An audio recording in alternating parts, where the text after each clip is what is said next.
Just let me know. Yeah, you're good. Are you ready? Great, you're ready, Mark? Okay.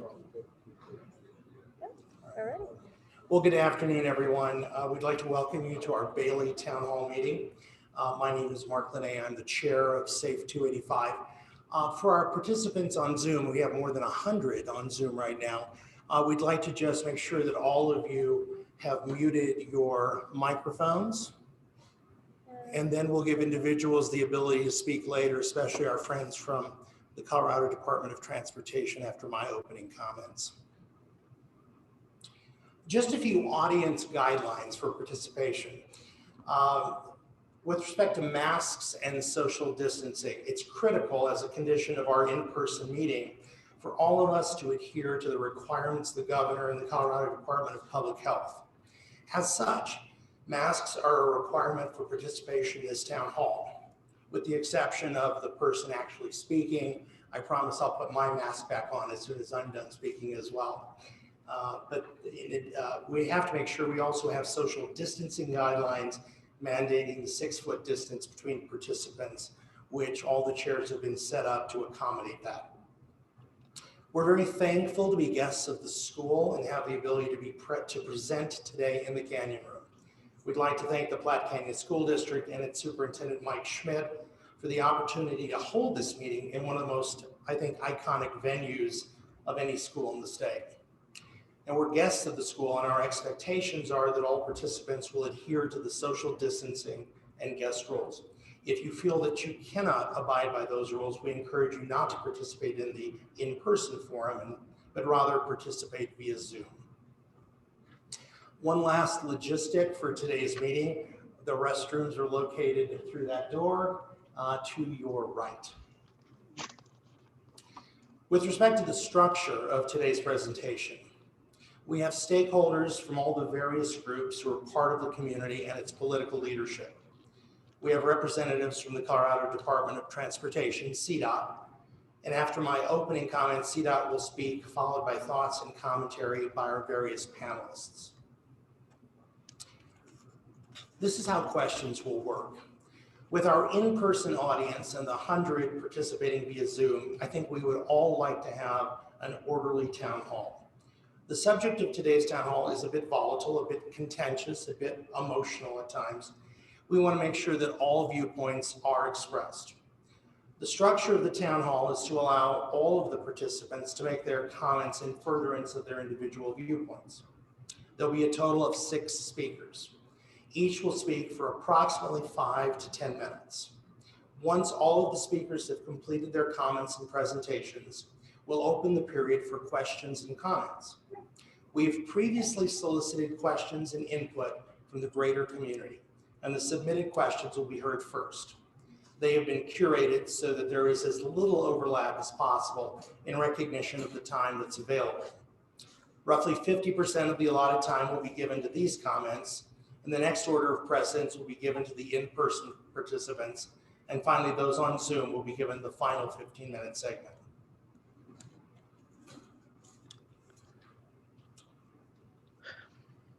I would encourage everyone to recognize that due to the limited time for questions, it's important to ensure that your questions are unique and not simply saying the same thing a different way. I'd like to make also the same request of the presenters. The goal is not to run the clock down, but to try to answer the questions in a concise manner so we have as much time as possible for the audience. As moderator, I'll work to move things along in a respectful manner to make sure that everyone gets an opportunity to have their thoughts heard. One other comment. There's a lot of technology in flux here today. COVID has required we all become adept with virtual meetings and the resultant issues that are sometimes unavoidable. Hopefully everything goes smoothly, but if it is not, I would encourage all of us to have patience. So as I said at the opening, my name is Mark Linné and I represent SAFE 285. SAFE 285 means safe access for everyone. And I think that's perhaps the most overriding concept of our group. What I hear from CDOT is how this is going to make the life of a Denver resident better by keeping them from having to stop at that pesky and troublesome stoplight at 43A and Highway 285. It is always about someone else's life and safety and convenience, never about making the life of Bailey residents better. And if it makes our lives worse, then that's on us to fix. Our concern and response to that is all citizens should see an improvement in their transportation lives, not just those with more political power. Nonetheless, I think it's important to provide context and an overview of how we really got here. It was a stray and serendipitous comment made in the late summer of 2019 by a customer in our Mudslingers drive-through coffee shop. My daughter Kate is the manager of Mudslingers, and she called me minutes after the customer had come through and said the customer had asked, "What are you going to do when they take out the light?" He further said, "It's a done deal. They are going to go to contract." My daughter called CDOT's public relations representative, who also confirmed it was essentially a done deal, and it was in fact going out to contract. No public notice, no advance information from CDOT. The only thing you can do, the representative indicated, was to talk to your county commissioners. Only they have the power to do anything. So I appeared a couple of days later in Fairplay to speak to a BOCC work session. It appeared to be news to many in the audience, but I was later to learn not to everyone. Word spread like wildfire, and at a county meeting a few weeks later, a standing room only crowd filled the Crow Hill Fire Station until the line went out the door. More than 100 people expected to talk to a CDOT engineering representative, but he was sick and did not show. Instead, the PR representative who was there, who had no understanding of any of the issues, promised to carry our comments and concerns back to his colleagues. The citizens in attendance were assured that follow-up community meetings would occur to solicit local input. That never happened. Instead, CDOT held an informational meeting during the summer of 2020 to tell us what they had concluded should be done and informed us what would be done. After one of the most heavily attended online meetings of the year, CDOT announced on their website that they were examining the comments that had been made online. Their conclusions late last year were that after considering citizen input, they were presenting the current revised plan and putting the project out for bid. To my eyes, they'd added a sign and made some minor changes to some traffic flow down in Bailey that no one really had ever had a concern about. As a community, Safe 285 came together to mutually address how we could more effectively respond and suggest alternatives to CDOT. One of the frustrating aspects of the interactions between CDOT and others over the course of the last few months was this clear perspective of, we are going to do this. We are going to take the light, and that's it. That seems to me and others as taxpayers and citizens of Colorado to go against the entire concept of participatory democracy. The state, without real and meaningful interaction with the citizens of one of Colorado's largest counties, is going to make virtually unilateral changes to one of the most critical east-west federal roadways in Colorado. That did not seem right to me. It does not seem right to our group. Some informal communication over the last few months yielded little, despite significant effort on the part of our members, and most critically, then Commissioner-elect and now Commissioner Amy Mitchell. Finally, late last year, candidate-elect, now Colorado House Representative Ron Hanks, suggested the concept for a Bailey Town Hall to elevate the conversation, to facilitate a face-to-face with CDOT and with the Bailey community. Unfortunately, Representative Hanks has been very ill and hospitalized recently and is unable to attend today. So we certainly wish him well, and our thoughts and prayers are with him. Now, we believe in the importance of communication and collaborative solutions. That's the entire underlying focus of this town hall. Our concern has been and continues to be the current plans will exacerbate a non-existent problem by actually making a problem where there is not one today. CDOT wants to take away the light, make some minor changes to the lanes via repainting, and adding a highway sign to somehow facilitate the unrestricted flow of traffic along Highway 285. I calculated the other day that I have traveled the highway, Highway 285, over the course of the last 29 years for a total of at least 10,000 hours by my calculations. Now, if you consider all Bailey residents who live within 10 minutes north and south of 285, we have 5,000 residents. Multiply that against the 10,000 hours that we all typically are on that highway over the course of the period that we've been up here. And we can conclude, very roughly, that Bailey residents have 50 million hours of experience and exposure to the highway. I would suggest that our knowledge base on how the highway functions, how the traffic flows on this highway, are superior to anyone else in terms of an objective, scientific basis for understanding what does and does not work on this highway. This is the primary linkage, the only linkage to the rest of the state for our residents. In this time, the time that I've spent on this highway, I've seen hour-long delays at Richmond Hill Road. I've seen incredibly long lines and backups at the light and merge lanes in Pine Junction.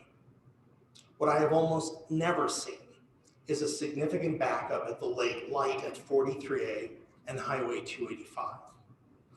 Yet this is the light we're taking out. There's no talk of doing anything about Richmond Hill Road.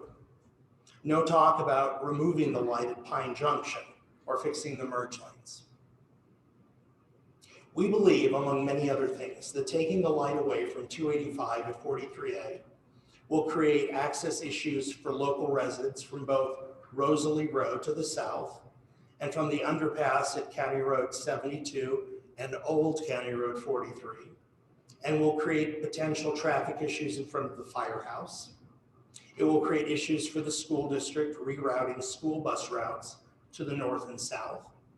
It will result in lost revenue to businesses that have invested more than $7 million on Crow Hill in the last 3 years, and countless other challenges that our panelists will address this afternoon. Now, the goals for the town hall. Both sides have had some exposure to the views of the others. We've learned of CDOT's plans at their exposure last summer, but by that time, most of the major decisions had already been made, and they were on a path towards implementation. In addition, there was insufficient time for residents to engage with CDOT fully and productively. Our goal is that each side can present their viewpoints here today. But even more importantly, that the 4 CDOT representatives on this call can clearly hear the heartfelt concerns and the issues that we have with the current plan. What's always been puzzling to me about this whole matter is the sense of urgency, the sense that something must happen immediately, as if this has suddenly emerged as a pressing need. Many people have told me the main issue is that this money has been made available to CDOT from a federal program, and it must be directly spent on a project like this, and it must be spent now or it is lost.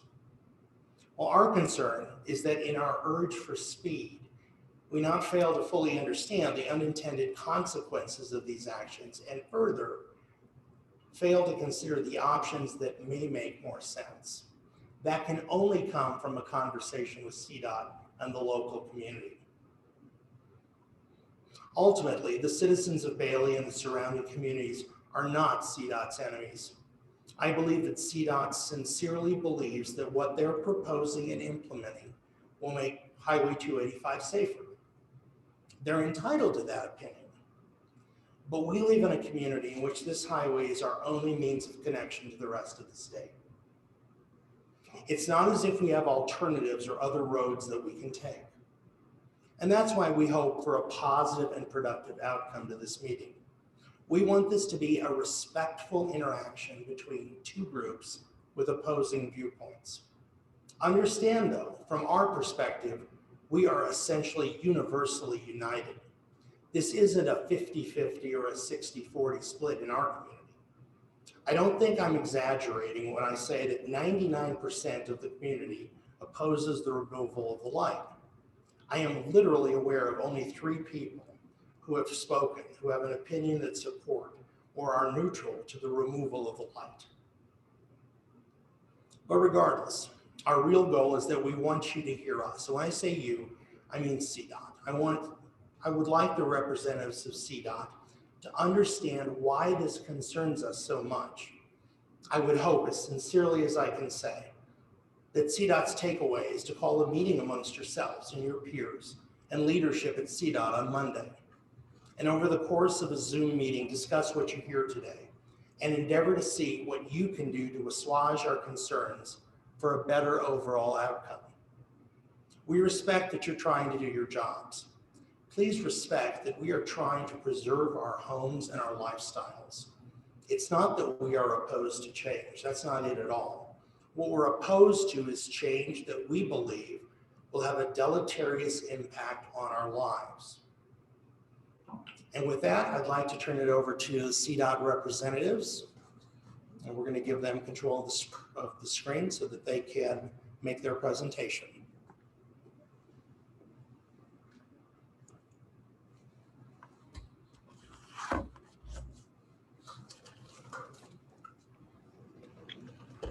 All right. Good afternoon, everybody. My name's Jason Ellison. I work with the Colorado Department of Transportation. And what I want to do now is kind of review the plans and kind of see where they're at now. So let me just share my screen.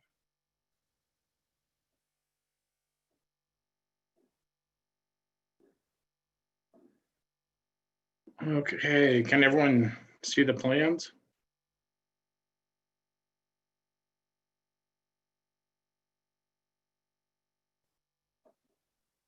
Yes, that came through. Okay. All right. Thank you, sir. So I'll start with kind of the proposed traffic calming and measures in Low Crow Hill. And so as you guys are familiar with this, we're going to reduce the lane. So the added lane starts right here. So instead of developing it here before the curve, we're just going to open it up after the curve. So what this allows us to do is add an acceleration lane and some right turn decel lanes. So I feel like southbound 285 here works really well in lowering speeds. You kind of see this continue on. I'm sorry, what? Can you hear me? No, we can't. Oh no. All right. Can you hear me now? It's a little better. It's a little better. Maybe I can scoot forward. I know the mic's kind of. How's that? Can you guys hear? No. No? So this is Richard Zamora with CDOT. For those on Zoom, I'm hearing just fine. So I'm not sure exactly if it's just the live area that's having trouble hearing. Yeah, the live thing we're having some audio challenges with right now. I'm going to try to increase the volume a little bit. If you could just be sure and speak up, it'd be very helpful. Sure. Yeah, no problem.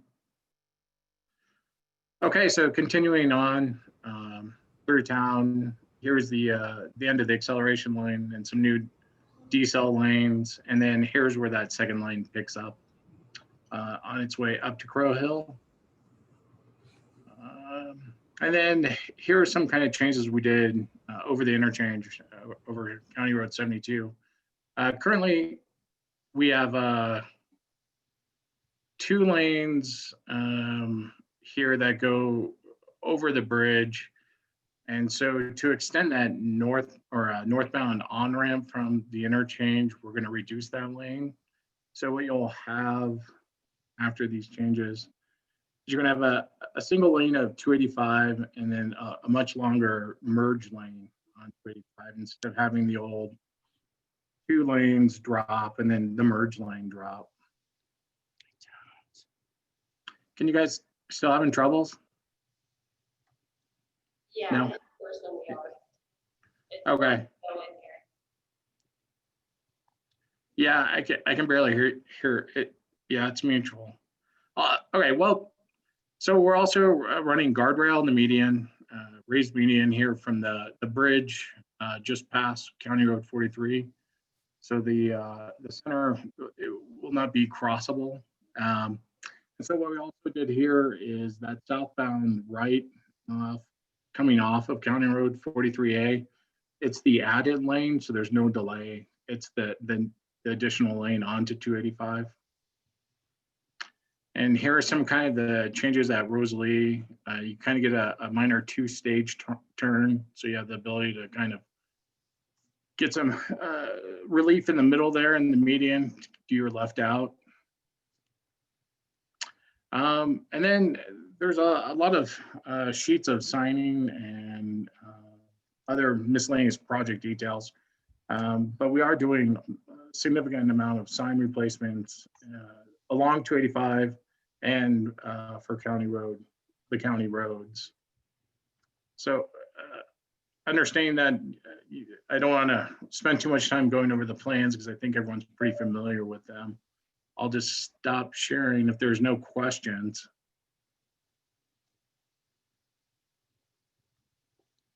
Okay. I should make that clear that we hold questions till the very end. Oh, okay. You know, what we'll do is we'll probably hold all the questions to the very end so that audience participants can focus and develop their questions in response to all the speakers, and then direct those questions specifically to the various panelists, if that's all right. Okay. So that was the gist of the presentation. I didn't want to spend too much time going over the plans that I think everyone's seen. So for the agenda,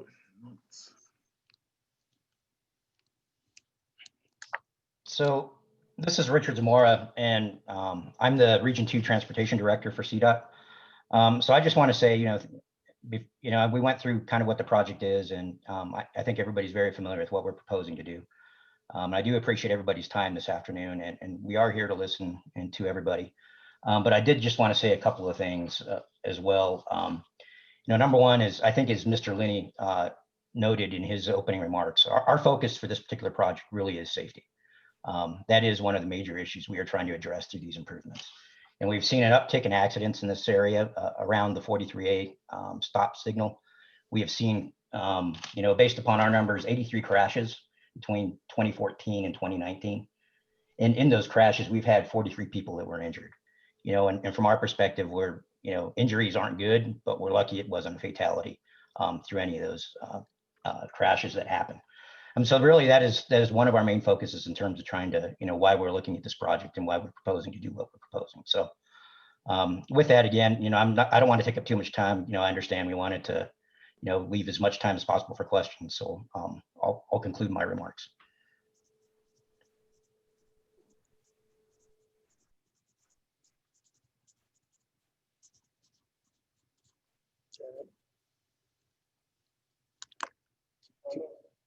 Can we ask if that ends? Just a question, does that end then with Mr. Zamora's comments, the CDOT component as a panelist? Yes, it does. So we can go ahead and get to the questions and have more conversation there. Okay, we'll move on to the next panelist then. And that would be Tim Gray, who represents the Platte Canyon Chamber of Commerce, which has been a good ally here in trying to make sure that the best things are done for the 285 corridor and the various businesses and residents in the community. So with that, I'll let you take it away, Tim. Okay, we're gonna be able to make this work, it looks like, after all on the screen. We join the Zoom call, and that will be very helpful then to everyone on the Zoom call to see this presentation. I am going to take it a little longer than the 5 to 10 minutes. I didn't know there was a restriction, so I will rush through this as quickly as possible. Mark introduced me in the mission for the chamber. Our goal really is to look at long-range planning and work with CDOT and work with our county officials to ensure that we are doing the best things possible. This project doesn't really reflect that. this project looks like a shoehorn, let's call it, going in and force fitting something in the name of removing the light at County Road 43. And I have several concerns about that. The safety is paramount for us. What we really want to do is be sure that we are doing things in a safe and planned manner. We've seen repeatedly these projects rushed and poorly executed, which has caused problems. We've seen on my screen here, if y'all notice, we have a bunch of safety issues that need to be addressed. However, none of those are being addressed. This picture on my screen happens to be our winery when an 18-wheeler ran through it. Not the first time either. It's happened many times. The Chamber of Commerce has put together a set of recommendations basically for this. I just noticed there's everything here. Okay. Anyway, we put together a set of recommendations for this project. Our main goal is to do this safely. I believe the light's probably going to go. I mean, it's been planned for years and years and years. And now we're doing it, but nobody planned ahead for the infrastructure we're going to need to do that. So that is one of our challenges here. And like I said, I'm going to blast through this. The striping. Okay. The striping that you're doing, and CDOT, we've mentioned this to you in our report to you, is confusing. It's a problem. We saw it at Schaefer's Crossing. 2 people had to get killed there. That's not what we want to see here. We've told you in our report that currently 18-wheelers are getting confused by the striping we've already done in downtown Bailey and going into oncoming traffic. If you don't believe me in this presentation, I have a video we captured. Okay, it's repeatedly happening. The other problem we have is you want to lay a bunch of stripes down that are confusing. People don't pay attention to stripes. All day long, you can look at people crossing white lines, solid white lines. Okay, and then these white lines that you're going to put there kind of disappear in the snow. So we have a little issue with that. So, you know, putting a bunch of white lines and things doesn't solve problems. In fact, it makes more problems. If you look at this particular slide I have up right now, this is downtown Bailey. We've put in this stripe here, and you see this X. I don't know if the folks here can see that very well. There's an X there. If you're considering Main Street alone, they extended a white line across the intersection of Main Street and 285 at the let's call it the south end. Legally, we shouldn't be turning there left on 285, should we? I mean, a white line is supposed to stop us, right? The only other alternative then to turn left on 285 is blocked. Can y'all see the yellow line there? That's your line of sight from the intersection. That's how far up the road you can see. That is a problem because now we're going to squeeze all the traffic into one lane. At least now there's a way for people, if you pull out there and you have that short vision, you can pull out there and they can get over. When we reduce it to a single lane, people can no longer get over. This is not a safe, something in the name of safety. Let me put it that way. So the Chamber of Commerce made a bunch of recommendations to CDOT in the report we did, the detailed report. I have copies up here if anybody'd like to share. If anybody would like to get in touch with me, I can send you a link to this report. My email is tgregg, T-G-R-E-G-G, PCACC, White Canyon Area Chamber of Commerce, @gmail.com. So if anybody wants links to these reports, I'm happy to share them with you. Anyway, one of the things that we would like to see is speed reduction. I've heard a lot of things going on about, well, we have to do a speed study. If we see that the speeds are actually higher, we'll raise the speed. Well, that sounds counterintuitive to me. The issue we have there is we are a growing community. Your proposal, CDOT, is to put a bunch of confusing lines and stuff all over the highway and keep the speed up. To me, that just doesn't make sense. We're very fortunate. Glen Isle's opened back up. People can't safely turn there though. The proposal we have is to reduce at least by 5 miles an hour all the way from, let's see, what did I say? Pine Junction to Shawnee. We need reduced speeds through here. And see, I understand that your charter is to keep traffic moving, but you've got a highway going right through a community, and it's difficult because we haven't planned ahead. If we plan ahead, what we should be doing is like it's done down around the Conifer area, Aspen Park area, where it's a limited access highway, where there are efficient on-ramps, not driveways and things just coming right onto the highway, not roads coming onto the highway. We need to reduce some of these merge points. I'm not going to go through all these in detail. Let me just fast forward ahead. My computer will let me. But anyway, we made a bunch of recommendations. I heard one was taken up. Okay, CDOT never got back to us on them, but I heard one was taken up, and that would be if we're going to do the single lane through downtown Bailey area, there will be an acceleration lane now from County Road 64 going northbound.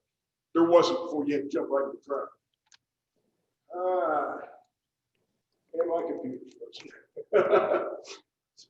Let's see here. Here we go. Sorry. Bear with me, folks. I'm sorry about this. This is the list of recommendations we made. It would really be nice if CDOT communicated back to us about that, but no. Okay. Gentleman, Richard, I believe a while ago, brought up about the traffic accidents. Okay, a survey was done over a 5-year period. They looked at the amount of accidents within 1 mile each direction of water. Their report is currently that 83 accidents were caused along that area. But you can't attribute all those to light. How does a vehicle and wild animal accident, how do you attribute that to a light?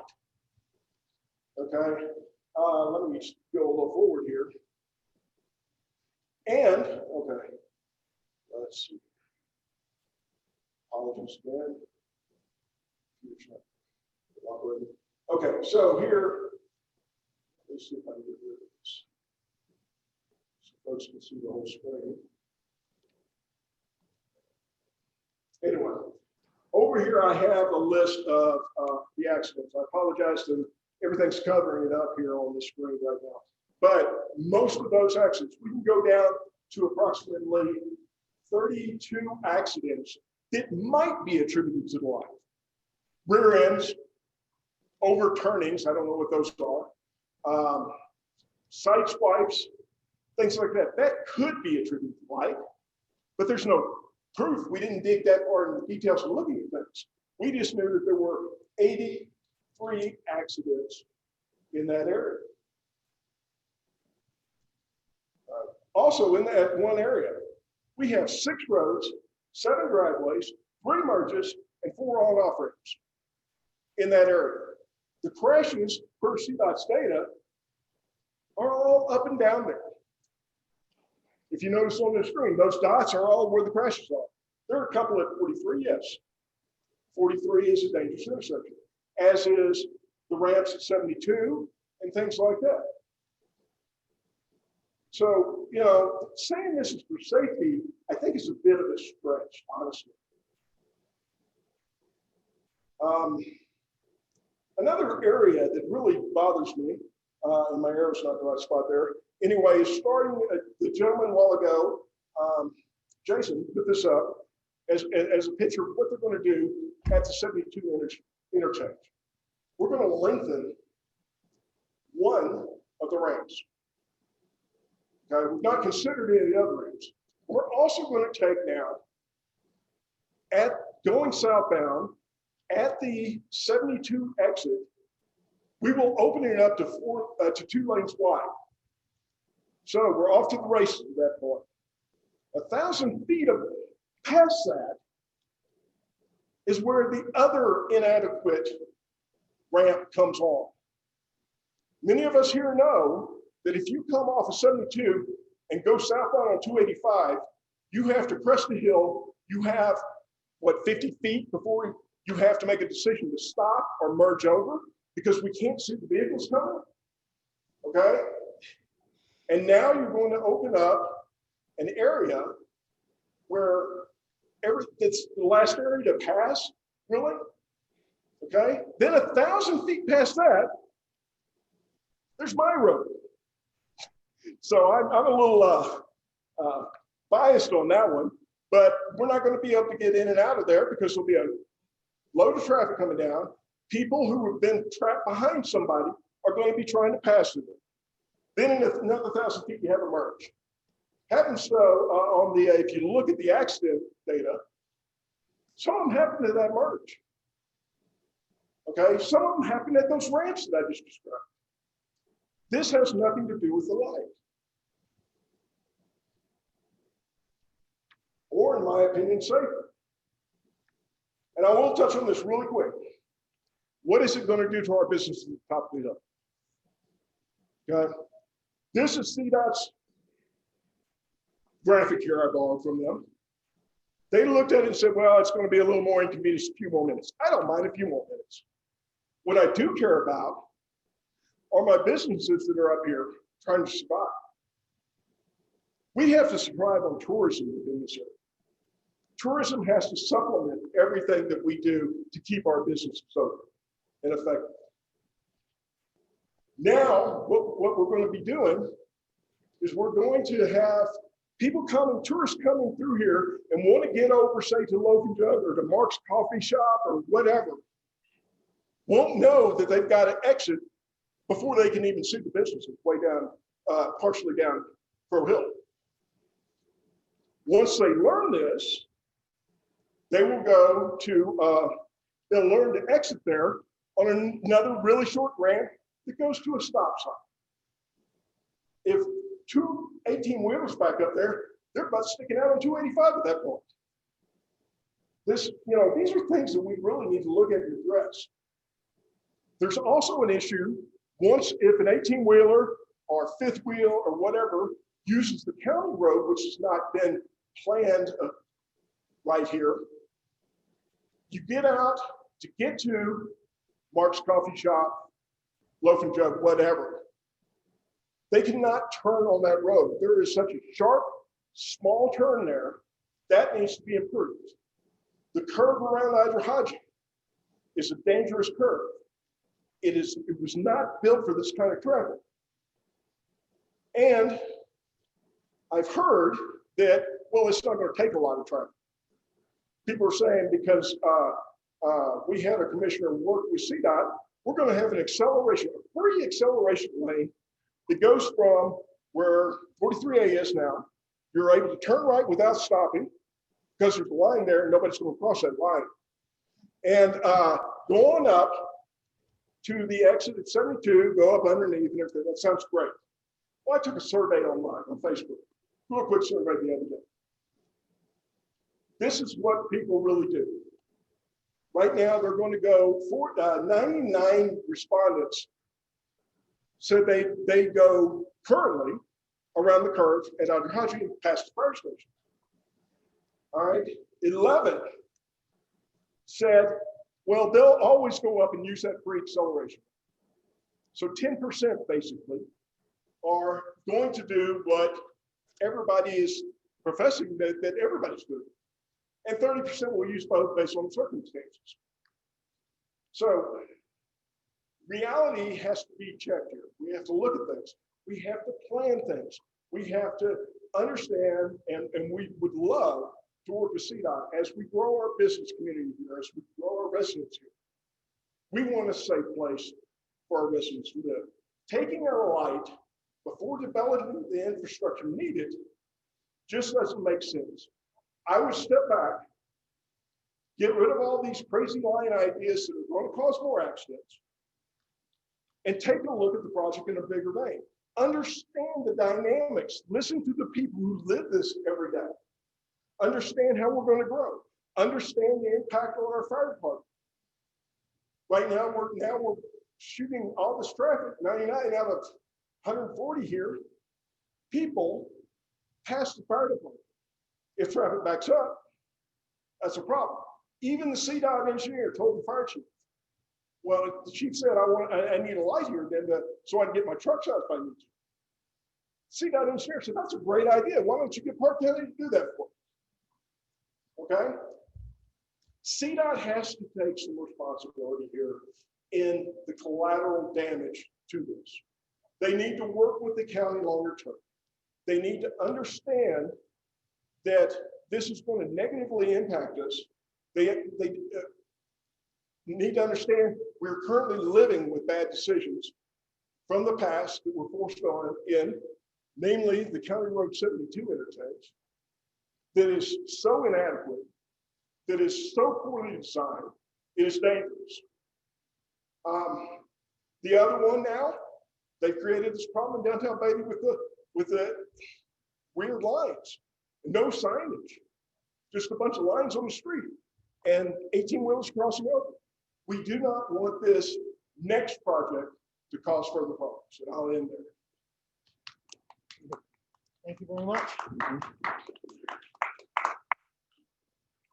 Thank you, Tim. Appreciate your comments.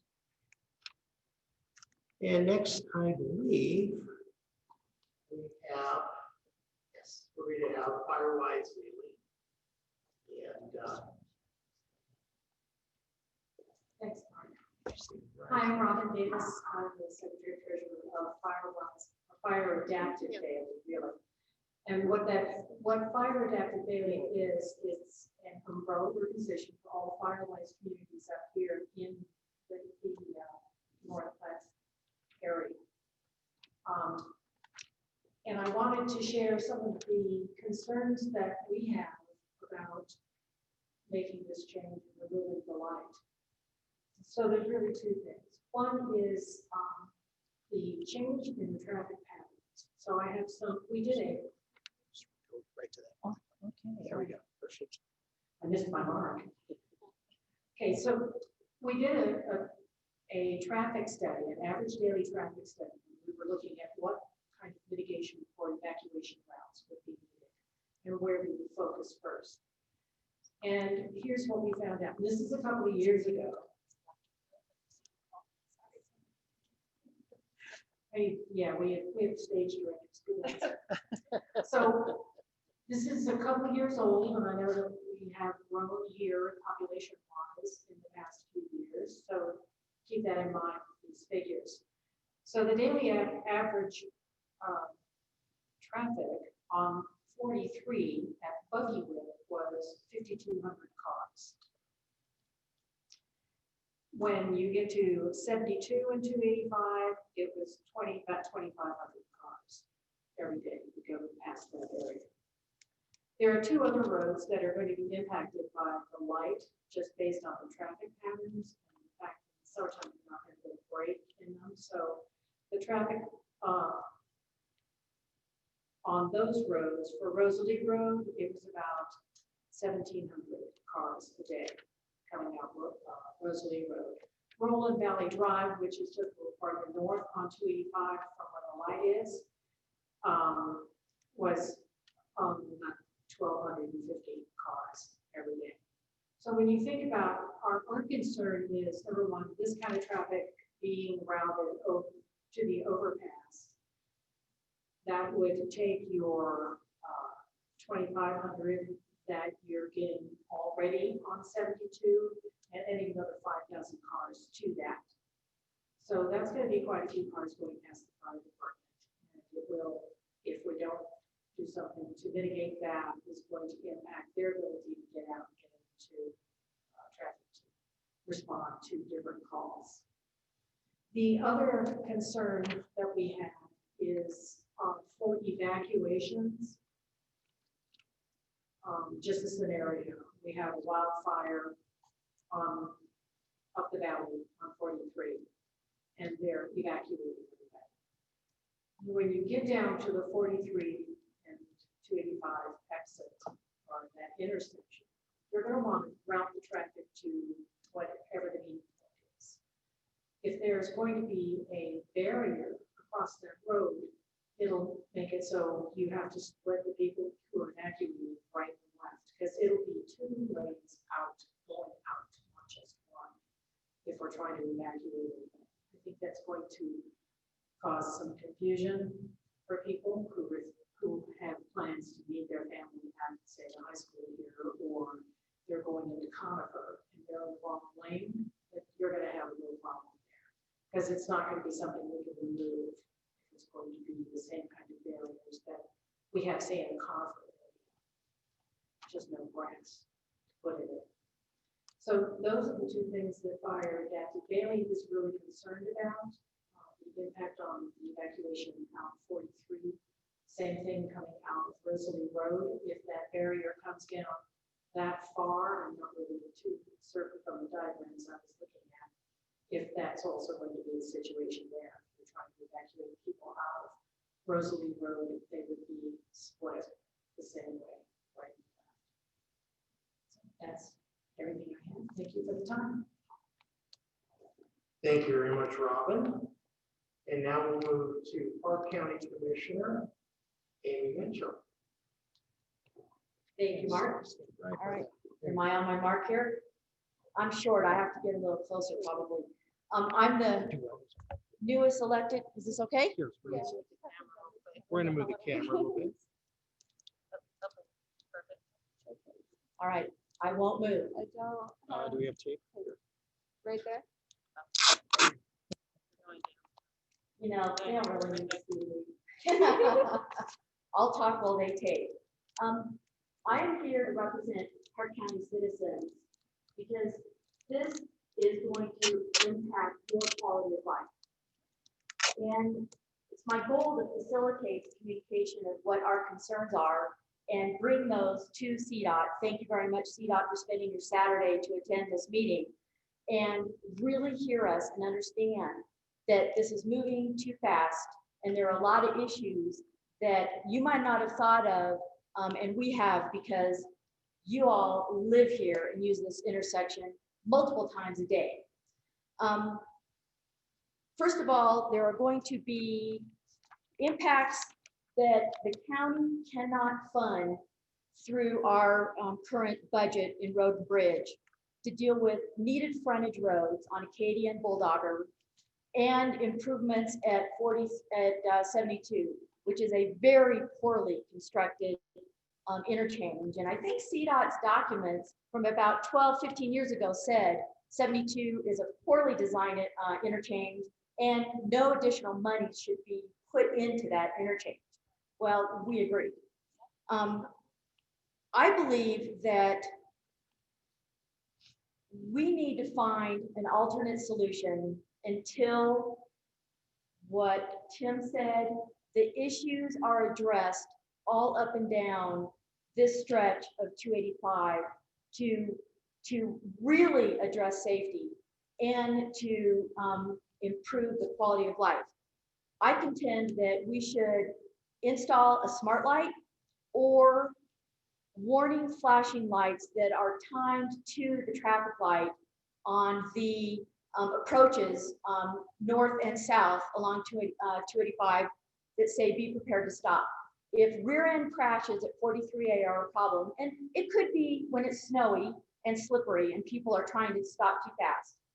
Those timed warning lights or a smart light that can be adjusted when traffic is extremely heavy and when traffic is lighter really will make a difference and allow us to keep this light. We need a proper interchange at 43A.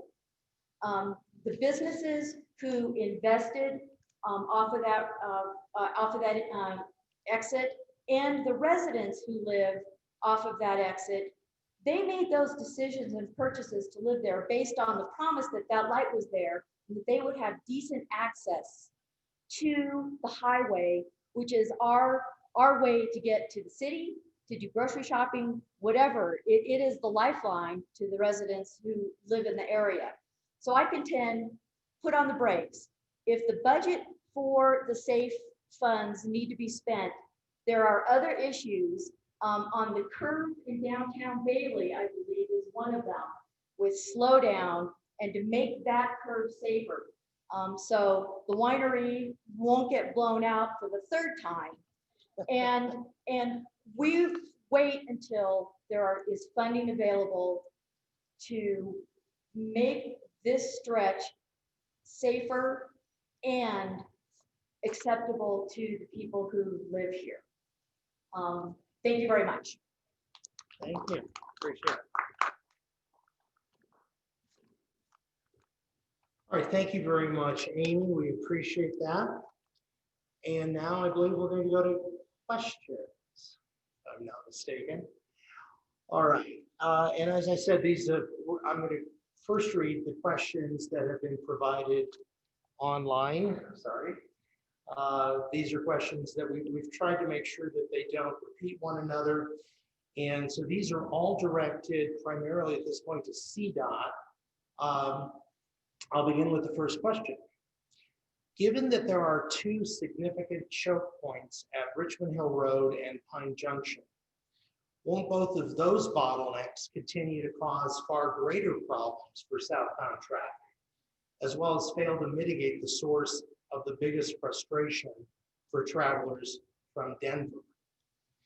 And I'll just add to that, it seems to me that I've heard from CDOT that one of the biggest frustrations that drivers have coming from Denver is just this whole stretch of highway, but somehow fixating the 43A lot is going to resolve all the other problems, which it clearly will not. As I said in my opening comments, I think in order, Richmond Hill Road is the biggest frustration we all face. I mean, from May to probably October, that you just know you cannot be headed west, headed south essentially on 285 at the wrong time of the day, which unfortunately becomes increasingly long.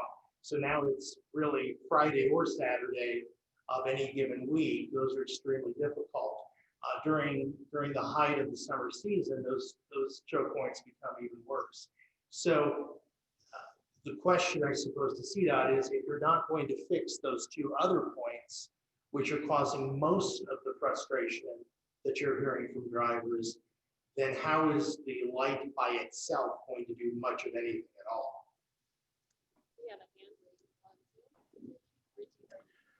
Yeah, there are several improvements identified for US 285, including at Pine Junction, Richmond Hill, and along numerous other areas.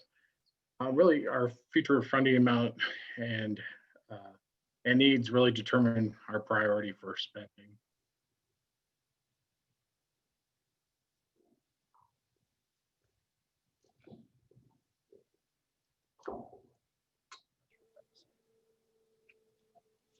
Okay.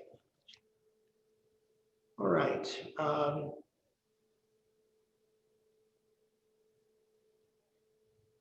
What will CDOT do to address the periodic traffic backups and the resulting emergency response access delays that will no doubt occur in front of the Platte Canyon Fire Department along Delwood Drive?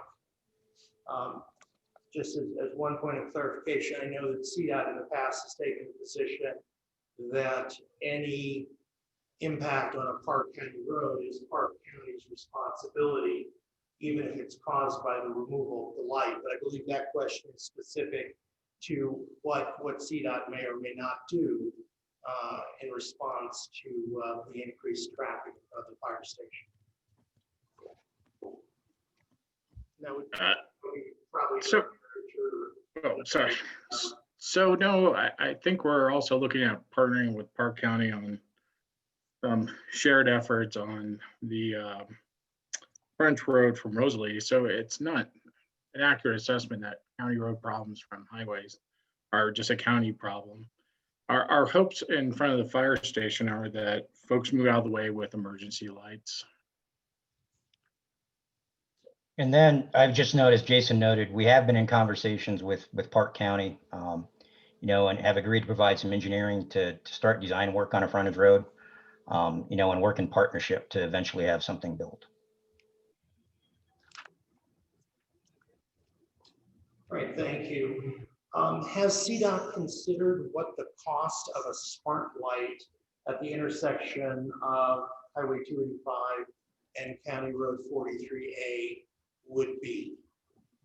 It'd be about $800,000, $900,000. And so when we initially looked at the project, there was a few things you can look at, but really what's driving the decision of this project is the adjacent interchange. That's less than a half a mile away. So it wasn't the safest option and wasn't selected to move forward. Okay, we do have a hand raised from Richie Franciosa. Richie, go ahead. Hi, can you hear me? We can. Hello? Yeah, I can hear you. Okay, cool, awesome. So I live in Shawnee, and my office is at the top of Crow Hill, so I go up and down that stretch at least once or twice a day. I wanted to concentrate on the plans for downtown Bailey because I think it really kind of encapsulates what happens when plans are made for an area without having an intimate knowledge of that area. So if you look at a couple of years back when the restriping happened going southbound through Bailey, it has made that more dangerous as opposed to less. And now we want to do that going northbound, and that really concerns me. The biggest issue is that when you create that deceleration lane for right turns, which right turns don't take a lot of time, you neglect the left-hand turn traffic that's coming down that hill. So I'm sure there's plenty of people here that have gone southbound on 285 to try to make a left into the winery, and it is scary. I mean, I spend my entire time sitting there looking in my rearview mirror waiting to accelerate so I don't get rear-ended. So while the goal may have been, safer and slower, what has been done to southbound has achieved the opposite of that. Anyone trying to make a left going southbound 285 is putting themselves at risk, and then you have people gunning around them on the right. Now we're going to replicate that going northbound, and that's a huge concern to me. As far as the light itself is concerned, I think there's plenty of people on this call that have addressed that very well, and I agree with what they're saying as to it not having a good impact on our community. But it's just another extension of, if you don't drive it every day, if you don't know the community, I respect that you're trying to do the right thing here, but I don't think it's accomplishing what you want it to do. Thank you. Okay, and we have one, well, thank you very much, Richie, for that. CDOT, would you like to respond to any of that? No, thank you for the comment. Yeah, that left turn to the winery never has existed. So no, we appreciate the comment. Thank you. One question that we had is, this comes from the Zoom audience, which we'll just interject here. And this came from the CDOT comment that there's some agreed upon working with the county on some of these issues, which is not something we had heard before. I believe most of the feedback we've received from CDOT, and I speak to the general community, but also to the Park County government, is that these responsibilities would be placed on Park County Road and Bridge. I don't know, Amy, if you'd like to speak to that, perhaps. I do believe there has been some preliminary conversation about CDOT helping with engineering on Acadia, which would connect Rosalie to 72. And then the county would be able to put in labor and possibly CDOT materials, but I know that engineering was the first part of conversation, but I believe that there has been just conversations. But that Acadia frontage road need is only one of the issues that are going to be caused by the removal of the light. Thank you, Amy. Yes, I think the other frontage road option, which is to the north of 285, is the extension of Bulldogger between 43A and 043. So that would be the other concern, which I've never heard any discussion on. All right, let's move to a couple of other questions. I'm going to combine a couple of here. We have a question of the problem seems to be trying to force more fluid traffic through the very same small pipe. The constructive solution would be to increase the overall capacity of Highway 285 to 4 lanes that meet the requirement of the 2004, I'm assuming, traffic study here from the participant. Do you have any comment with respect to that, CDOT? Yeah, no, that's the long range plan, expanding just like the 2004 EA had suggested. It's expensive. But So this is Richard Zamora again. I would just say, you know, we do still have our eyes on the long game in terms of 285 and doing all of those capacity expansions. You know, again, this is a thing, you know, in terms of funding availability and being able to actually do that work right now. You know, we can't eat the whole elephant at once. So, you know, we're looking at things we can do in the interim to help with safety, you know, as well as we're trying to work towards and work towards the funding issues to address those other issues on 285, you know, up and down along the quarter, even outside the boundaries of what Region 2 would be. Thank you. I'm going to interject one of my questions here. What is the urgency of doing it this season at this point?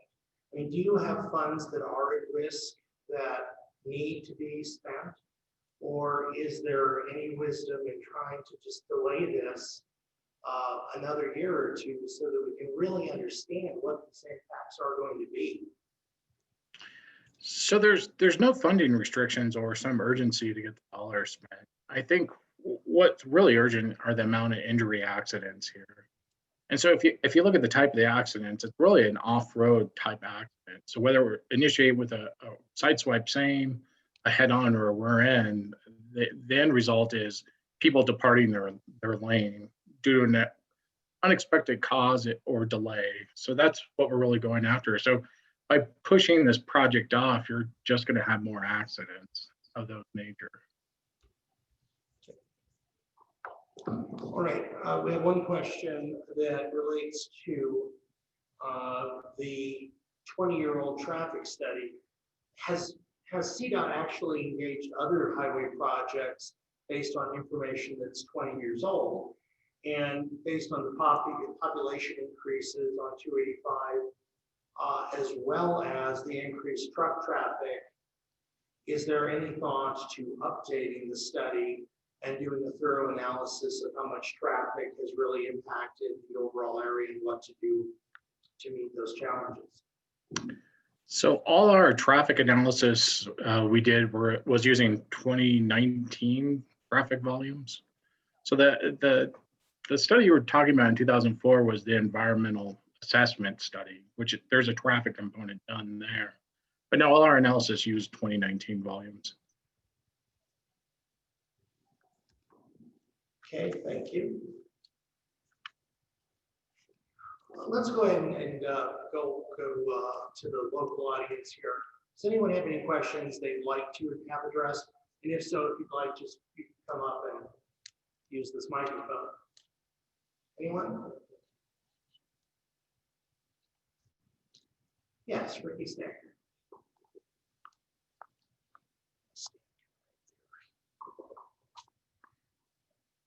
So we would like to just kind of understand this 2019 study, because our understanding is that it was a couple of hours on a Monday is the one that came in 2019, which is not representative of the actual traffic flow. Additionally, I'm glad to hear that CDOT's willing to work with the county and absorb some of these funds. However, I don't know if it would be, that's news to us, and if it would be adequate to address all of the safety issues that this will cause. And I feel like it's an undue burden on our county's budget to just have us try to make this work after the light's taken out. And the impact of the businesses is more than just the businesses losing revenue. It's those businesses are not there, which we have not enough as it is. Not only does it affect the community members, but it affects our tax base greatly, which is also something that we struggle with. So, yeah. Oh, sorry. Is that better? So yeah, just dealing with the impacts of the businesses affect all of the citizens as well as the businesses' viability, our tax revenue. I understand you're concerned about safety, but we are concerned with the whole picture.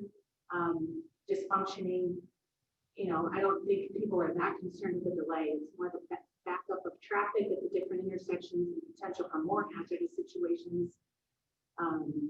There's just many issues that we don't feel this plan has been adequate in taking into consideration. So taking out the light, as you say, you can't take care of the whole elephant, but maybe we should step back and so you can address more of these unintended consequences for us citizens rather than just pulling out the light and seeing what's happening and then having us be the ones that have to deal with what happens after the fact. Thank you very much. Okay, now we have a question on Zoom.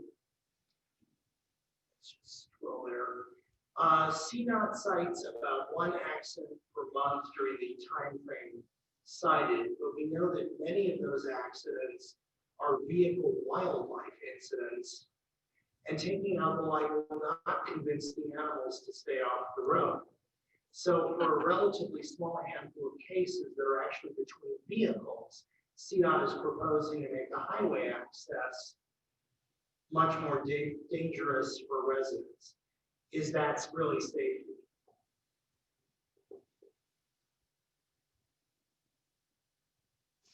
And so I didn't let Richard or anyone else respond to that. So no, the accident data is just kind of a standard procedure we do when we do traffic analysis. We just take the whole 5 years. We kind of separated between segment and intersection. So no, I agree that the wildlife collisions are not the reason why the lights are being removed. Okay.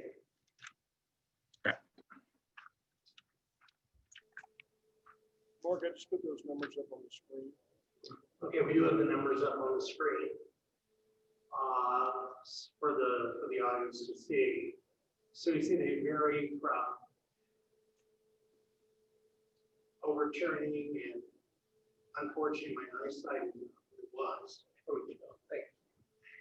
So we have overturning, other non-collision, we have pedestrian, we have broadside, head-on, rear end. I think a lot of the rear end is likely due to weather conditions. And I suppose the question becomes, if most of these issues are weather related, or many of them are weather related, is that really going to be resolved by the light? Some of these are approaches and overtaking turns, et cetera, et cetera. I mean, I would just make the comment, Richard, I don't expect you to respond to that. But if you take wildlife out of the equation, if you take weather-related elements out of the equation, doesn't that really appear to point to very few accidents over the course of a 5-year period that actually are directly related to the light itself? I mean, if you wish to respond, you certainly can. I'm just making that kind of observation.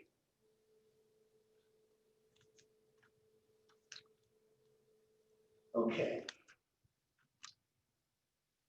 Has CDOT considered the detrimental impacts to local businesses? I've lived in Bailey for most of my life, and I like that we're finally expanding and bringing in commercial real estate, especially with the stores going in at 43. These businesses are bound to lose customers and delay the expansion of Bailey. So has that been factored in to the overall equation and the decision to remove the light? Yeah, and I think it's a harder decision when there's not an interchange right next to the light and the focus is really on safety. So we're confident that the current existing businesses are really destination businesses. So It's a trip in that you'll need to do regardless of the access to the business.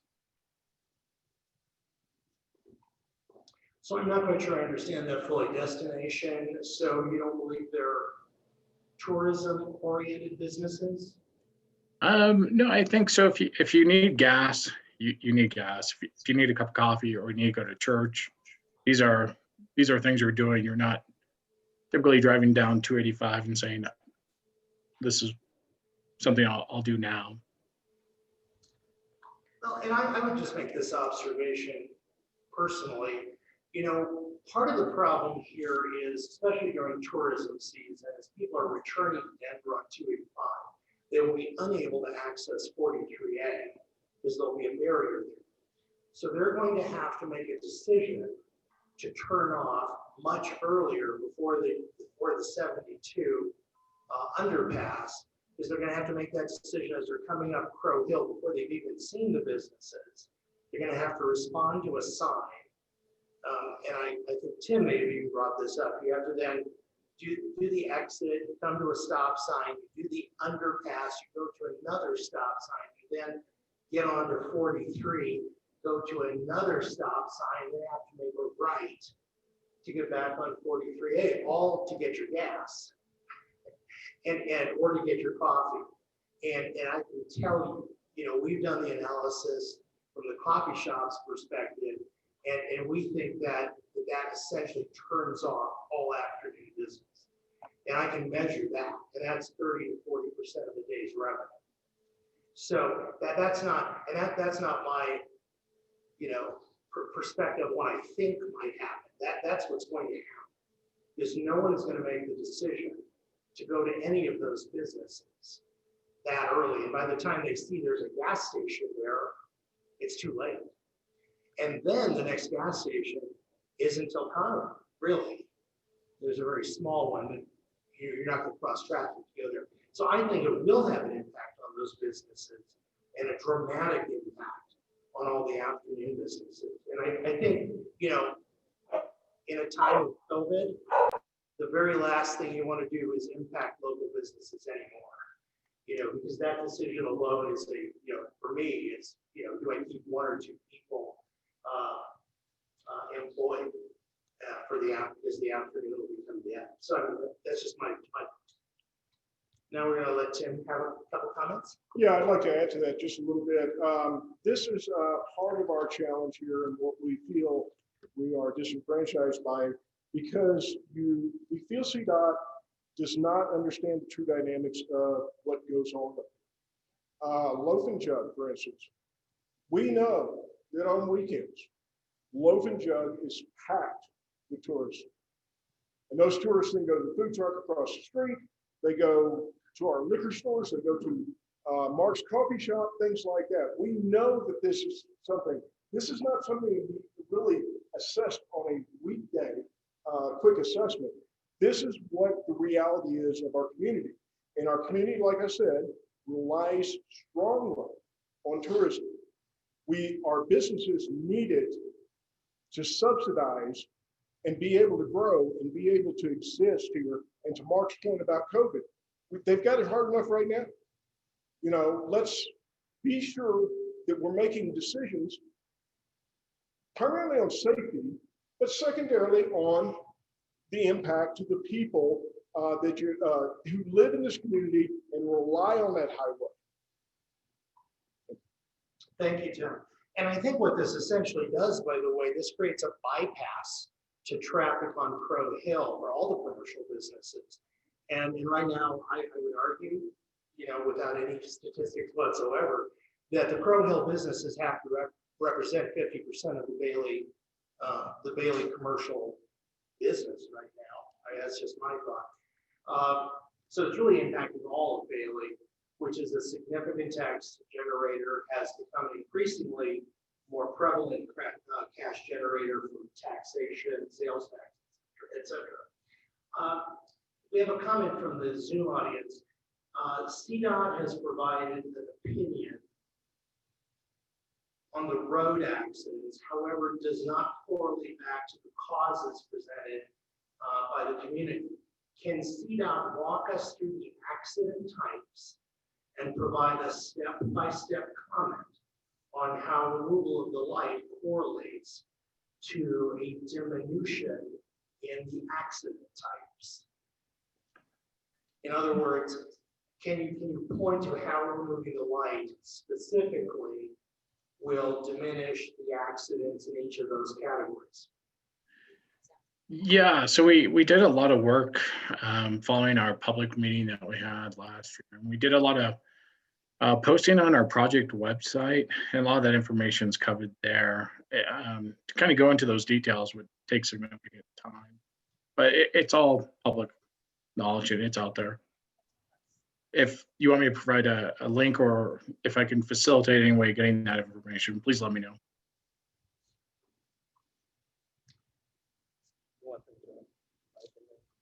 Yeah, Richard, that was Richard, I'm not sure. That would be great if you could provide that link, and we'll make sure that everyone can come to our website. We'll also make sure that any local can do that as well. Did you have a question? Okay, we have a question from the audience here today.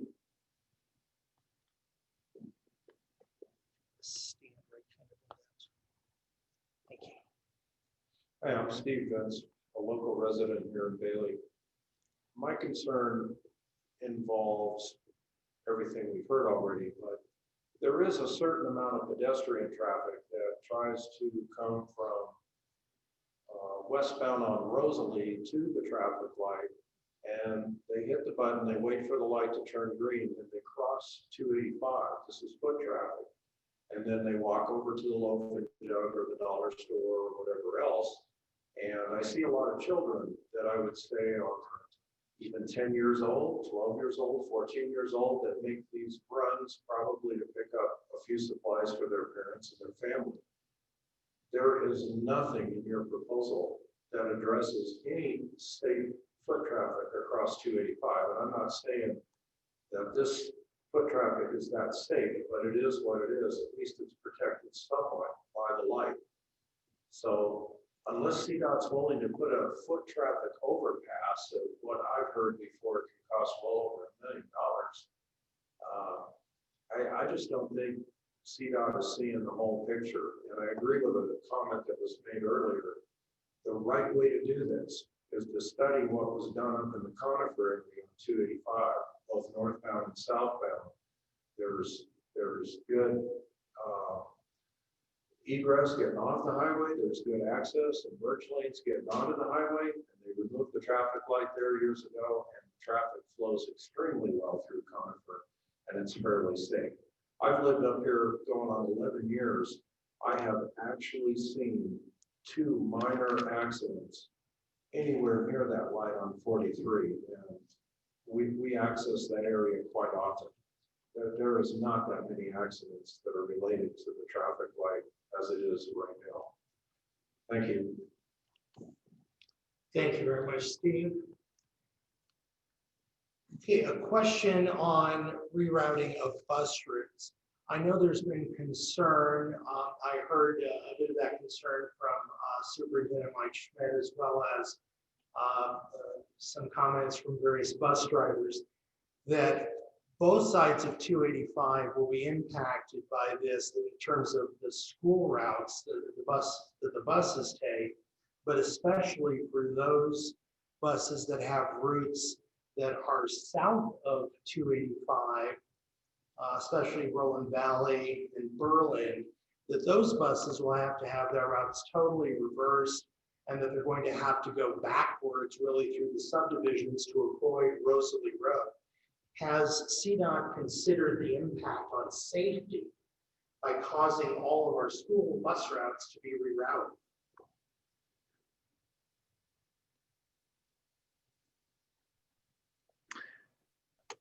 I guess greater understanding of why the school buses are rerouting, what that rerouting is. I don't know how to answer that without more information. Well, I think the primary concern is right now Rosalie Road, you have access right and left onto 285. The proposed ability for vehicles to go to make a left-hand turn heading towards Bailey will be impacted significantly because of traffic flows. There won't be the natural break that currently allows Rosalie Road traffic to access 285 because the light won't be there. And I know there was some response to that at the summer meeting that there will be a natural break in traffic. But I can tell you, I simply, as much as that may make theoretical sense, I know how difficult it is with Rosalie Road as it is today with a stoplight. I think that school buses will be completely unable to turn left onto 285. So they're going to have to reverse their entire route, go through it. And really all residents are going to have to do that if they intend to go towards Bailey. And they're going to have to go back through the Roland Valley and Berlin neighborhoods. And Tim, I think, also had a comment. Just to go a little further on that, at Rosalie Road, CDOT's plan has a resting spot between the north and southbound traffic. School buses will not fit that resting spot. So they can't turn left. In fact, it makes it more difficult because now all the traffic is concentrated into single lanes through that area. So Richard or anyone else at CDOT, do you have a response? Yeah, so our real hopes are that school buses do use the interchange, right? So right there, Rosalie, that left turn out is unprotected. So we're highly encouraging in the name of safety for folks to use the interchange. It's much safer.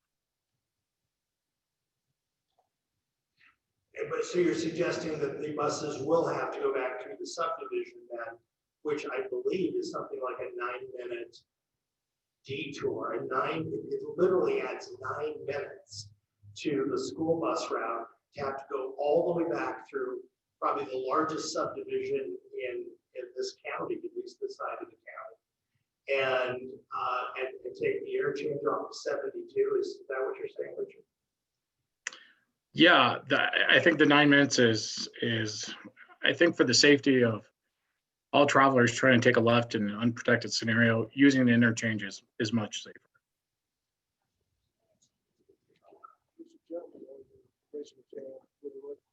I'm sorry.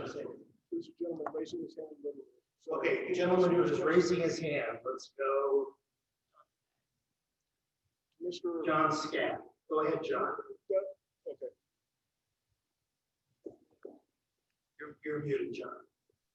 Can you hear me now? Yes.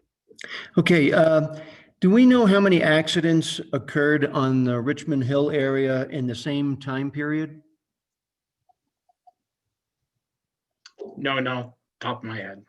Since we all know that the traffic problem on Richmond Hill is very obvious and everybody agrees to it, wouldn't it be best to do a study of the accidents on Richmond Hill to determine whether that's a better course of action?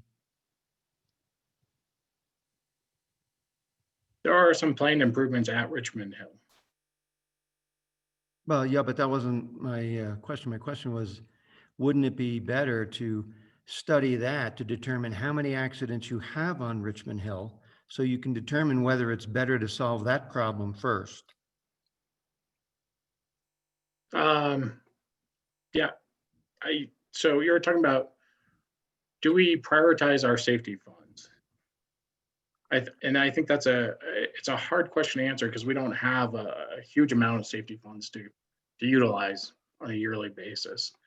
So we identified things we need to get done, and typically we're years out before trying to get those resolved. And in those years, more priorities and needs come up. So you do the best with what you get when you get it. Right, but it's a safety issue. We're talking about fatalities or accidents on Richmond Hill. It's a safety issue. I would think that that would be a priority. Yeah, we have lots of priorities. There's all kinds of, yeah. So could we get a study, get the numbers of accidents on Richmond Hill? Yeah. No problem. Can that be done before we start moving forward with removing the traffic light on 43? Because it's a safety issue. Yeah, if you accident data, yeah. So do you have that accident data, Jason, somewhere that we might be able to share? No, I mean, No, it would take a while to dig up. Not forever. It's quick. As we kind of indicated, we have, a number of issues all along the 285 corridor, as well as throughout for the region I represent, which is all of southeastern Colorado. And so we've got a very limited amount of funds to be able to, address things, and, we do the best we can, given, the money we have and the information we have available to us. Okay, we're going to take three hands are raised on Zoom. So we're going to start with Richie, then we'll go to Mike Luden, and then we'll go to Darren Reed. So Richie, go ahead.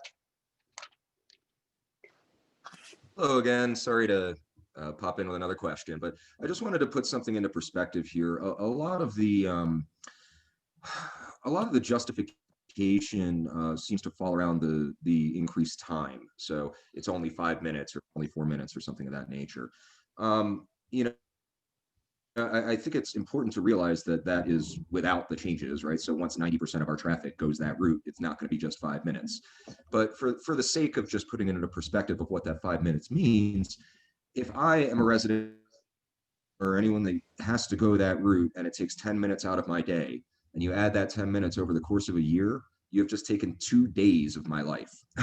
It adds up, and I just don't like that being used as a justification, as it were. And that's the only point I wanted to make. Thank you. Thank you, Richie. Now we'll go to Mike.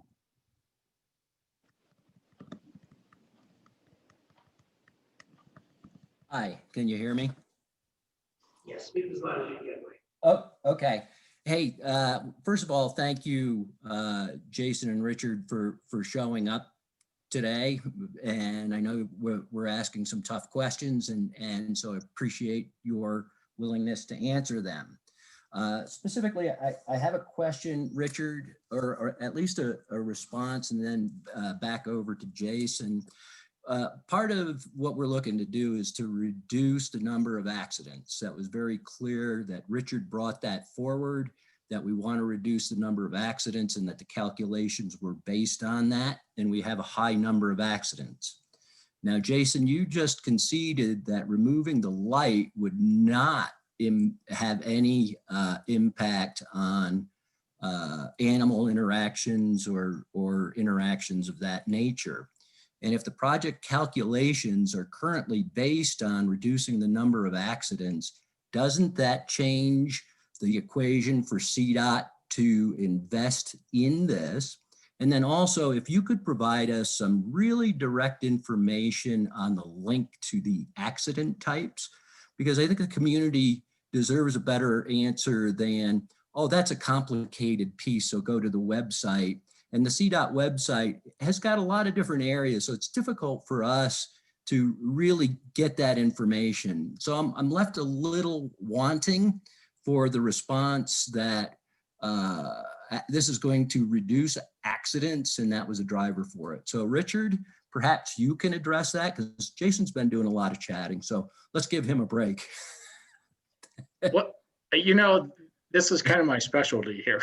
So I don't want to put Richard on the couch. I'd like to hear from Richard, because okay. I think, he was the one that brought forward that safety is the goal of the reduction, and I'd like for him to address that. Thanks. Yeah, so, again, Jason works directly with me within the region, and he is my expert in this area. And so, based upon, again, I understand there's 83 accidents, and the number of them are wildlife related. I think it was 20 or 20 something of those were wildlife related. And we're not expecting removing the signal to address wildlife interaction, but the ones we are looking at are, some of the side swipe issues that we have, the rear end issues, definitely, just from a driver expectation perspective.